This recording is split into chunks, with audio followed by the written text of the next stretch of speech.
tarde aqui, tem mais uma. Boa tarde, nós, galera da Hope Surf Shop. Ah, que legal, Paranaguá. aqui de Paranaguá. Estamos sempre bem informados com o balanço geral. Hope Surf Shop, legal. Abraço para a galera de Paranaguá, nossos amigos de Paranaguá, sempre ligadinhos com a gente também. 99926-1598, esse é o nosso WhatsApp para você mandar mensagem. Obrigado. Agora 1h mais 1 minuto. Queria a todos vocês mandaram mensagem, vocês que estão assistindo o Balanço Geral, prestassem a atenção agora na reportagem que nós vamos trazer. É um assunto seríssimo. Anos de convivência encerrados, muitas vezes no estopim de ódio extremo. Ódio capaz de levar alguém a matar a pessoa que jurou amar, cuidar, proteger. A promessa dita em voz alta, até que a morte nos separe, soa tragicamente irônico. O sim diante do altar, muitas vezes dá lugar a uma frase comum a boa parte desse tipo de crime. Se você não for minha, não vai ser de mais ninguém. Se você não for minha, não vai ser de mais ninguém. E não é raro a gente escutar que o fulano não era violento, ele não era desse jeito. Ou então que ninguém jamais imaginou que ele pudesse tomar uma atitude dessas. Será? Será?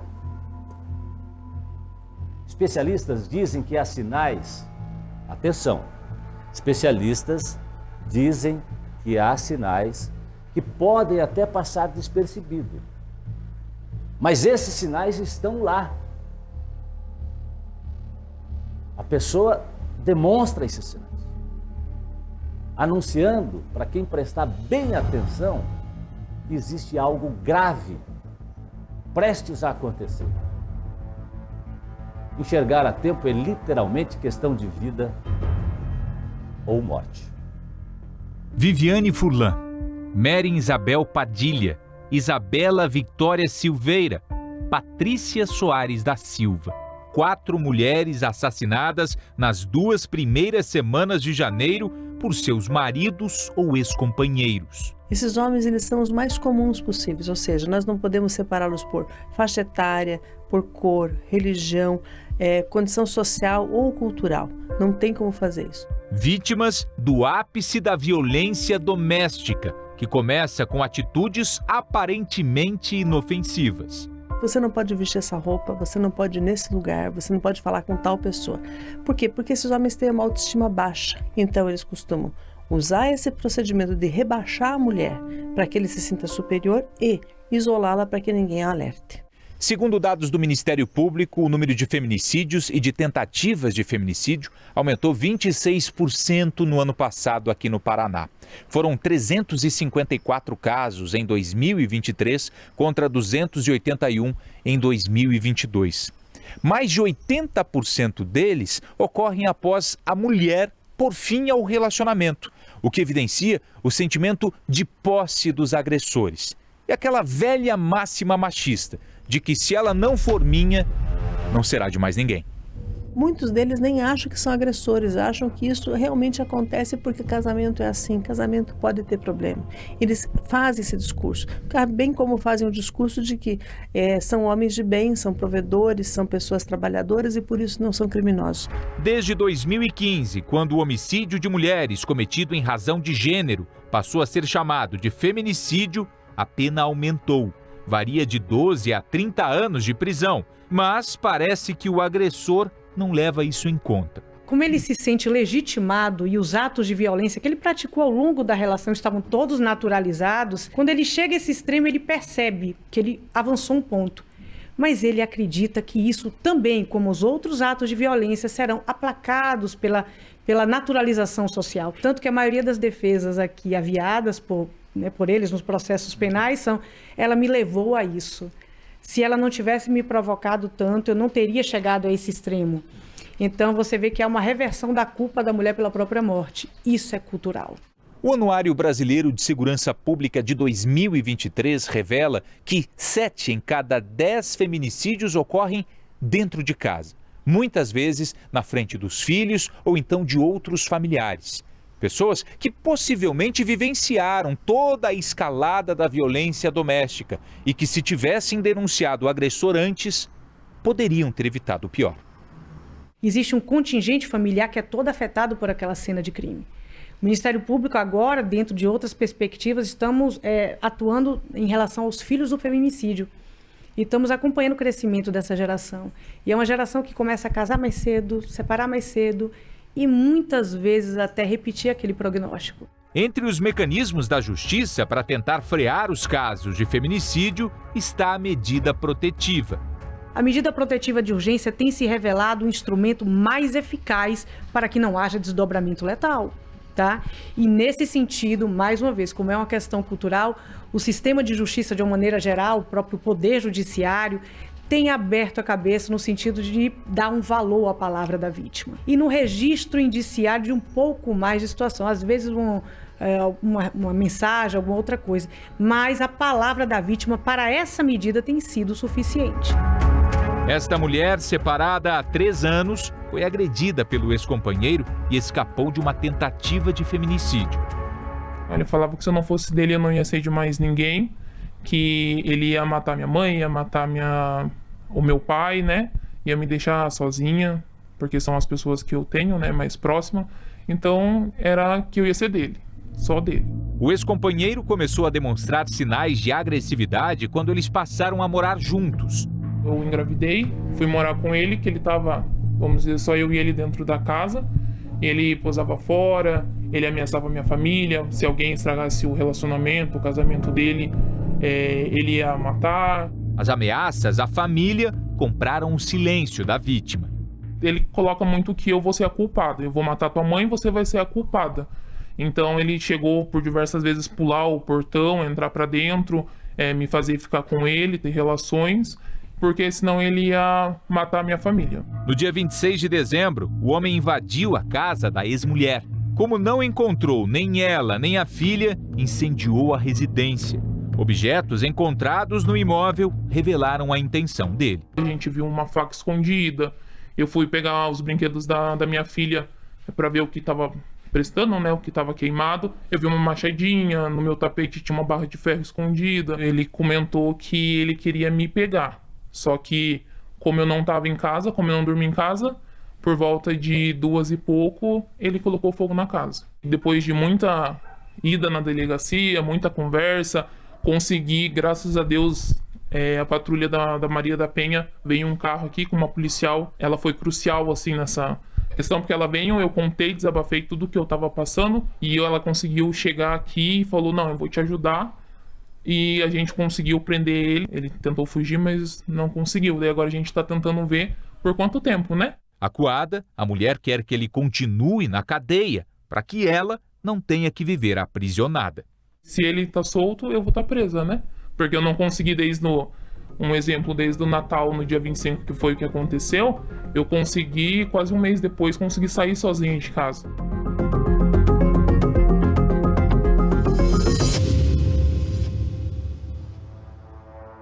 Olha, a promotora fala ainda de medidas adotadas no Paraná e que têm tido efeitos positivos no combate ao feminicídio. Gostaria que você ouvisse.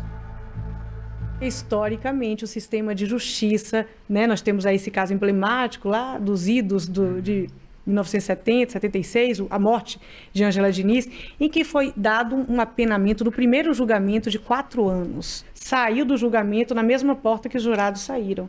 Perceba o valor vida humana para o sistema de justiça até agora, né, 30, 40 anos atrás. Então, qual é essa segunda via para combate a esses números crescentes, não param de crescer, tá, de feminicídio? A responsabilização de culpados. E o Estado do Paraná, nesse aspecto, ele tem dado provas de progresso. Nós temos agora a instrumentalização e a ampliação do sistema do botão do pânico. Temos aqui casos de descumprimento de medida protetiva dentro de um contexto de um feminicídio tentado, em que a chegada da guarda foi em menos de 3 minutos. Nós temos também acompanhado grupos reflexivos para esses homens, que operam aí no sentido do cumprimento da pena deles, eles precisam ser responsabilizados, mas ao longo do cumprimento da pena, que eles eventualmente se submetam a grupos reflexivos para entender, nem que seja através da pena, a dispersão de danos que ele provocou com aquela ação violenta. Isso já tem sido feito em lesão corporal, ameaças e tal. No feminicídio está começando a se abrir isso para a perspectiva de levar esses grupos reflexivos a título de educação dentro do regime fechado. O exemplo de punição talvez seja uma maneira de ajudar a frear esse tipo de violência que acontece contra a mulher. Eu recebo aqui no estúdio agora, eu, doutora Márcia, recebemos aqui a psicóloga jurídica, a Thalita Veloso, para a gente tentar entender um pouco mais a mente do homem que acaba cometendo um feminicídio. Nós mostramos, Thalita, boa tarde para você, obrigado pela sua presença aqui, a reportagem. E eu falei ainda no começo, para chamar a reportagem, de que esses homens, eles costumam dar sinais, Sinais muitas vezes que a gente não percebe, que a mulher não percebe, que estão ali, mas que dão esse sinal de que ele pode chegar ao extremo, que é o momento que ele chega a tirar a vida. Que sinais podem ser esses? Além daqueles que a gente já conhece, do grito, do empurrão. Boa tarde. Então, os sinais são muito naturalizados na nossa convivência do dia a dia, justamente por modelo de funcionamento social pautado em vários comportamentos machistas naturalizados, isso acaba passando desapercebido, justamente porque o homem, ele vai ter o excesso do exercício do controle, e isso é mostrado de diferentes formas, mas naturalizado muitas vezes pelos familiares que comumente têm relações que se pautam nesse tipo de padrão de relação, Então, às vezes, a mulher não consegue sair para ir trabalhar porque o homem diz que a mulher dele não trabalha, o excesso de controle até da vestimenta que a mulher usa, do controle de amizades, Então, é muito comum que essa mulher ela seja ameaçada inúmeras vezes dentro de casa, até tente pedir ajuda, mas é tratada em alguma medida como louca, como socialmente aí a gente vê a mulher ser chamada e não levada a sério nessa questão, Então, o homem ele vai mostrar várias formas, especialmente de excesso de controle da vida dela, porque ele sabe que se ela conversar com alguém ou ela buscar ajuda, ela vai perceber que aquilo dali que ela está convivendo não está certo, Então, esses sinais são naturalizados e aceitos, muitas vezes, mas é homem mesmo, é assim mesmo, e não é assim mesmo, não é normal se agir dessa forma, ainda que socialmente a gente veja que isso é aceito. Tá, dentro dessa normalização, ou seja, de que se entende, casamento é assim mesmo, o homem pode fazer isso, fazer aquilo, a mulher tem que estar nessa diferença de visão dos outros, Quando a mulher percebe que realmente ela, porque às vezes conversou com alguém disse que é estranho isso, o que ela pode fazer assim no sentido de salvaguardar não só a vida dela, como inclusive a sanidade da casa dela? Sim. Então, a gente tem políticas públicas muito eficazes para isso, Até como a doutora colocou ali na entrevista, a gente tem tanto o sistema, aparato jurídico aqui em Curitiba, por exemplo, a gente tem a Casa da Mulher Brasileira, em que é uma instituição em que tem todos os órgãos de proteção da mulher e funciona mesmo, Então, é um mito, muitas vezes, para conseguir que isso não vá ter um alcance maior, que não vai adiantar fazer a denúncia, adianta fazer a denúncia. A medida protetiva ela é muito importante porque ela, de fato, vai agir justamente sobre a questão do feminicídio. Porque essa mulher, ela pede essa proteção e logo que ela tem essa proteção de afastamento é o tempo que tem a rede de apoio, tanto do serviço da política pública quanto de rede de apoio familiar e de amigos para se aproximar e fazer esse processo reflexivo do entendimento da violência. Porque o principal, acontecimento assim que essa mulher ela passa é a violência psicológica. Então ela não vai entender que ela é vítima de violência, é um processo de conscientização para que ela siga adiante com força nesse processo que é muito violento. Que passa muitas vezes pela própria família que está ali do lado, que está observando essas atitudes, não? Exatamente. A família ela é a principal rede de apoio, mas nem sempre. Muitas vezes essa mulher ela vai entender que a família não é rede de apoio, assim como ela não tem outros meios de sair de casa, porque a principal ameaça que ela sofre quando ela vai ameaçar denunciar é: você não vai ter para onde ir, você não se sustenta, ninguém vai te querer. E outra questão que gera um peso grande é se existem filhos, porque a primeira ameaça, e é um dos sinais, eu vou tirar os filhos de você. Porque todo mundo vai ficar contra você caso você se separar de mim. Então, são muitas ameaças psicológicas que fazem com que ela não busque essa ajuda. Mas quando ela busca, ela começa a compreender isso. E a demora em pedir ajuda, a demora em buscar essa ajuda, pode ser um fator motivador para que o homem continue sendo violento? Com certeza, né? Ele vai continuar porque ele vê que não tem uma questão, né, que ele está sendo, né, responsabilizado. E o grupo de autores, né, até que a doutora ali citou na entrevista, é importante, eu acompanho esse grupo de autores, né, supervisiono. E os homens, eles são colocados no grupo imediatamente, claro, dependendo da gravidade do crime, né? Até porque violência doméstica ainda não é entendida como um crime por muitas pessoas, e é um crime, né? Então ele vai ser julgado a partir de uma vara criminal, juizado especial, enfim. E quando os homens chegam no grupo, eles não têm o entendimento do porquê estão ali, mas eles começam a ter, nem que não seja especificamente do ato dele, de que existe toda uma prática de violência doméstica dentro da sociedade, né? Então isso não vai acontecer de forma concomitante ao processo criminal, mas dá a chance de que ele se conscientize e a mulher sente, poxa vida, né? O sistema de justiça teve uma medida imediata, porque essa demora de tempo faz com que o homem se reaproxime e tenha esse ciclo da violência, inclusive da lua de mel, que é começar a agradar a mulher, querer que ela retorne, que daí gera uma série de questões. Ah, ele mudou porque ele está mais carinhoso. Daí a gente vê que a mulher, ela se surpreende pelo básico que uma relação deveria oferecer para ela, porque daí ela não está acostumada com esse tipo de relação, né? Porque a violência é o padrão. É por isso que a rede de apoio é essencial para conseguir a continuidade desse processo de separação, para não vir a questão do feminicídio, inclusive. E quando se fala nesses homens, a gente sabe que eles, como você mesmo disse, quando eles chegam lá, eles acham que não sabem nem por que estão lá, porque eles não fizeram nada de errado. A partir de que momento eles começam a entender que não só bater em alguém é errado, na mulher dele talvez não, né? Quando é que ele passa realmente a entender que efetivamente agredir aquela pessoa que está próxima dele não é um exercício regular de direito, e sim, é um crime, e passam a mudar a conduta deles de fato? Primeiro, né, eu acho que o primeiro processo é entender de que forma isso afetou ele ou afeta ele dentro das dinâmicas de relação, né? Infelizmente, é um degrauzinho de cada vez para a gente chegar nesse estado de consciência, inclusive social, sobre o que é a violência contra a mulher. Mas quando dentro do grupo a gente começa esses processos reflexivos, né, do homem entender o quanto isso afeta negativamente as relações dele, inclusive com os filhos, que é um ponto que pega muito forte nos grupos, né? Ah, eu fui afastada da convivência, não consigo, né? A minha imagem foi manchada, ou seja o que for. Quando ele começa a entender o quanto isso afeta negativamente ele começa a ter pequenos passos de mudança, porque a gente tem anos de mulheres falando sobre, né, a questão do machismo, violência contra a mulher, e a gente não teve uma mudança, né? A gente tem ainda muita coisa para avançar. Então, esse processo de conscientização, ele ajuda a prevenir que esse homem, inclusive, venha a estabelecer novas relações violentas, porque ele escuta outros homens e ele vê, poxa, não sou só eu que ajo dessa forma, né? Desde a criação do menino em casa, né? Como diz a doutora Márcia também. E a família, o exemplo da família, o respeito, né, que se vive dentro da família. Eu acho que tudo isso é importante para a gente construir cidadãos melhores, né? Sim. A Lena Figueiredo diz assim, boa tarde a todos, medida protetiva não é suficiente, tem que mudar a legislação desse país. É por aí também, doutor? Não sei se necessariamente ela não é eficiente, depende do tipo da expectativa que você tem. Eu acho que ela serve para a questão pontual, que é afastamento para que essa mulher não, de fato, não morra, né? E isso acontece, né? A questão da polícia militar, enfim, de ir abordar o sujeito caso ele, né, invada ali a distância ali, que ele não pode. A questão é que ela não é suficiente porque ela não é uma política pública em si. O que a gente precisa é de uma mudança de fato de pensamento, uma consciência social sobre essa desigualdade de gênero, que a gente discute muito recentemente isso, se a gente for parar para ver, né?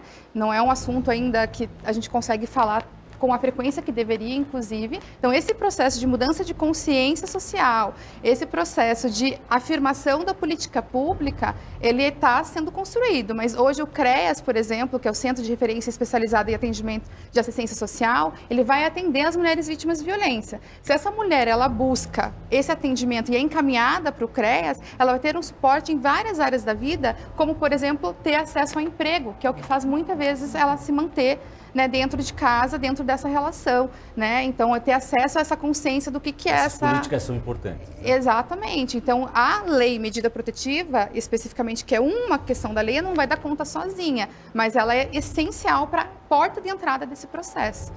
Muito bem.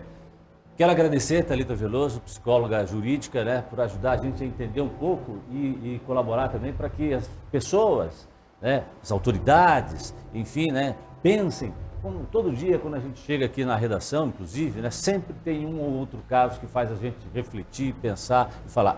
Infelizmente, né, E a gente tem a impressão, de uns anos para cá, e os números apontam isso, né, que essa violência tem aumentado. Embora tantas políticas tenham sido, né, tantas ações tenham sido tomadas para combater, mas infelizmente continua acontecendo e a gente tem que continuar falando disso e combatendo esse tipo de violência. Obrigado, Thalita Veloso, psicóloga jurídica, que nos atendeu hoje aqui conversando conosco no BG. Eu que agradeço. Seja bem-vinda sempre. Obrigada. Valeu. Fogo, né, gente?